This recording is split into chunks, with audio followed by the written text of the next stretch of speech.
बहुत समय पहले की बात है। एक घने जंगल में एक तोता अपने 2 बच्चों के साथ रहता था।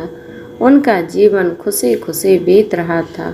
एक दिन जंगल से गुजरते एक शिकारी की दृष्टि तोते के बच्चों के खूबसूरत जोड़ी पर पड़ी।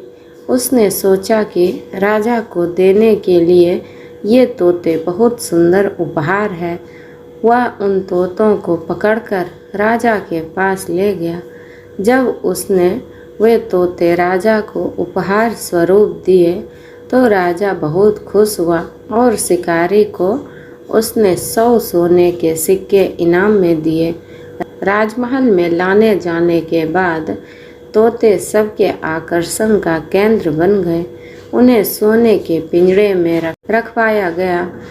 हर समय सेवक उनके आगे पीछे दौड़ते रहते।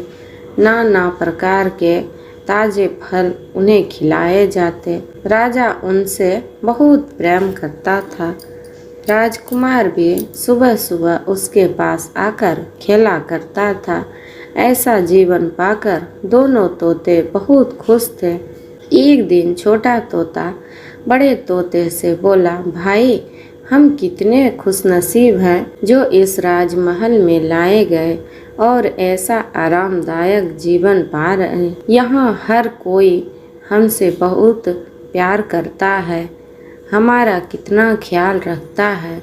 हाँ भाई, यहाँ हमारी ज़रूरत की हर चीज़ बिना मेहनत के हमें मिल जाती है। हमारा जीवन पहले से अधिक आरामदायक हो गया है।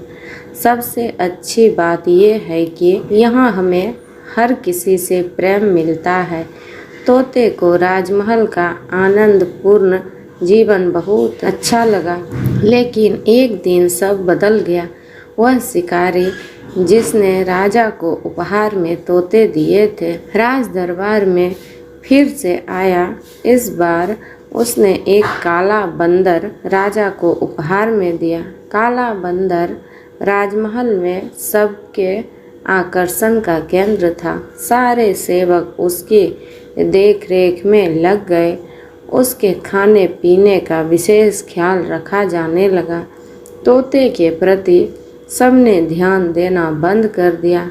यहाँ तक कि राजकुमार भी अब तोते के स्थान पर बंदर के साथ खेलने लगा। यह देखकर छोटा तोता बहुत दुखी था। वह बड़े तोते से बोला, भाई, इस काले बंदर ने हमारी सारी खुशियाँ छीन ली है। इसके कारण अब हमारी ओर कोई ध्यान ही नहीं देता। बड़ा तोता बोला, कुछ भी अस्थाई नहीं रहता मेरा भाई, वक्त बदलते देर नहीं लगती। कुछ दिन बीते। बंदर था तो शरारती। एक दिन उसने महल में बहुत उत्पात मचाया। सेवकों को बहुत तंग किया। राजकुमार भी उसकी हरकत से डर गया। राजा को जब बंदर के कारस्तानी पता चले तो उसने उसे जंगल में छोड़ आने का आदेश दे दिया। आदेश का पालन कर बंदर को जंगल में छोड़ दिया गया। उस दिन के बाद से तोते फिर से महल में सबके आकर्षण का केंद्र बन गए। अब छोटा तोता बहुत खुश था। वह बड़े तोते से बोला, हमारे दिन फिर से वापस आ गए हैं भाई। बड़ा तोता बोला, याद रखो मेरे भाई, समय कभी एक जैसा नहीं रहता। इसलिए जब हम साथ ना दें तो दुखी नहीं होना चाहिए। बुरा समय है तो अच्छा समय भी आएगा। छोटे तोते को बड़े तोते की बात समझ में आ गई और उसने तय किया कि बुरे वक्त में वह धैर्य बनाकर रखेगा। सीख, कोई भी चीज़ अस्थाई नहीं रहती। समय के साथ हर चीज़ बदलती है, इसलिए मुश्किल समय में धैर्य बनाकर रखें। थैंक यू दोस्तों, धन्यवाद।